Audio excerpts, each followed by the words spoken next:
And Sumitraji read the story of Mahishasur and then Durga, and I think we all of us kind of grew up with that story. Nothing new about that story, in that story itself. But just the way Mahabharata wasn't quite new to us till we actually start reading about Master's interpretations and then Swamiji's interpretations about what those things are actually not somewhere in the Kurukshetra which is sitting nearby, but something inside us itself. And then even in that story, I'm going to just use that story and then use those Mahishasur and Ma Durga to really find something inside ourselves, no? And that's something I also appeal to you, like try and see like what is this story saying to me, rather than just a mythological wonderful thing which happened. We understand that story more as like a victory of evil over, victory of the good over the evil. Okay, just testing who is awake, including myself. Mahishasur, no, like as they say, he was Asur, of course, but before that story also began, he didn't have much of a power. He didn't have much. He was just like one of the Asuras, like one of the many bad qualities. We know, okay, I can live with that. It's not a big problem. But he did a lot of penance to the extent that he became so mighty powerful. Now think about something which we basically keep on repeating. It is inside our own conscious. Some things which we just kind of are ignorant initially, not something big bothersome thing, but slowly and gradually it starts getting that power. Nobody else who is giving the Mahishasur the power to become that so-called Mahisha. It is eventually us, but over the gradual period of the repetitive occurrences of that action or whatever it is, and then he just becomes so big, and then we are blessing him to his penances. Yes, Brahma inside us saying that yes, I almost grant you immortality, till the point that he starts questioning our own existence. He said, I am the God, there is nobody else that you can worship. And that is the time when we feel that, oh, okay, there's something not quite right in this story. So this Durga Puja is celebration more of the victory of the Ma Durga, no? But I want us to go to the point where the birth of her was done. Meaning this was, Mahishasur was creating this big kind of a gigantic turmoil into our own conscience. Then there comes a necessity. No God, nothing is basically going to demolish this guy. And he said, only a woman can kill me. That feminine energy. No, there are two aspects. There's a Shiva and Shakti. When we talk about woman or feminine energy inside us, now think about for a moment a mother and a daughter relation. No. Whenever there is a child who the child is in some kind of a trouble, no matter how fragile, no matter how frail her mother is, the moment the child is in trouble, she almost changes form. With the trident in her hand, she becomes like a Chamundi. Certainly for humans, but even if you see, even for animals, these stray dogs that we see, they're pretty malnourished. Nobody's actually feeding them anything. And then pretty much every time when there is a season of reproduction, they have this new set of like 5-10 small puppies. And then while you're walking around and you say, oh, such a small, tiny, cute puppy. But that mother who is extremely malnourished and she just gave birth to those 5-10 children, she just jumps at you. So like, no, you can't do that. Don't touch my child. The protection, that kind of fire to, you cannot touch my conscience. When Mahishasur or any tendency inside of us becomes so traumatic, and then that yearning inside comes up in the form of God, Lord Ma Durga, saying that I am not going to let you take it. And that birth of her is probably much more relevant as a devotee for of us, because the birth of her was kind of eventually means it is going to eventually lead to the victory of her, and that was just the consequence. But the point where she chose to rise, the point when she says, I am going to take on to this gigantic monster and nothing else can prevent me, and then the rest was easy. Every god offered her one of the biggest weapon that they were holding. Even the Trinity, Brahma, Vishnu and Shiva, offer her the best things that they have to offer. When we inside our heart choose to fight that battle, the providence responds. We feel that, wow, I'm a tiny guy, what is it that just that resolve, just that birth of Ma. I was watching this movie recently. It is on the life of a Italian saint, Padre Pio. He was in the body in late 90s, 1960s, I believe. So very fresh.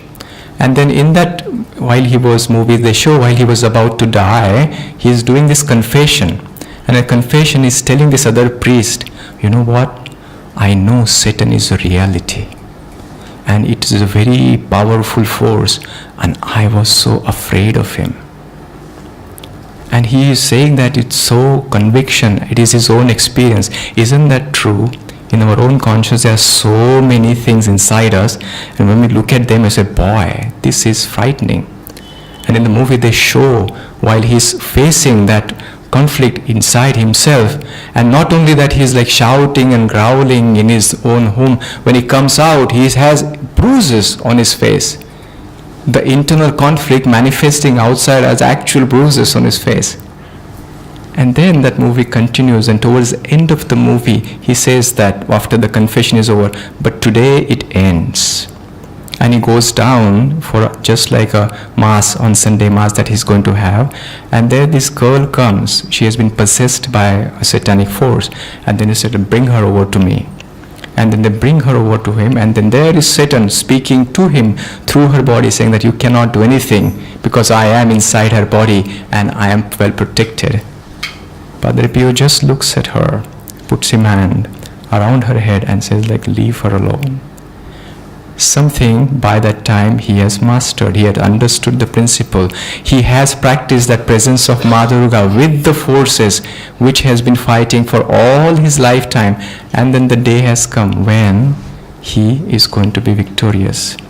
And the Satan understands that and leaves the body, leaving that innocent girl just the way she was supposed to be born. That was the day, again, as we are going to celebrate today, the victory of Durga over the Mahishasurs in our own conscience. As a devotee, it is when we look at this story again, as I said, it is the point when the birth of Durga has been done in our conscious. The good news, it is already done. The moment we chose to come here, the moment we chose to practice anything which has been taught by these masters, we say that we are going to fight this battle. And who is going to fight this battle? Not any of the devas. They will participate, but it is the Ma Durga.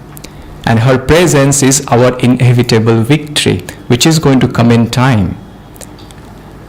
There was when Gautam Buddha, again we go back and forth, no, in terms of, well, they are there and we are here. When Gautam Buddha got enlightened, they said that for that moment when he got enlightened, the consciousness of the entire humanity was uplifted for a short period of time.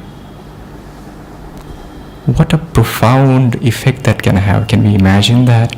The entire humanity and uplifted, even if just for the temporary phase. They talk about like a moment in the company of a saint can change your life.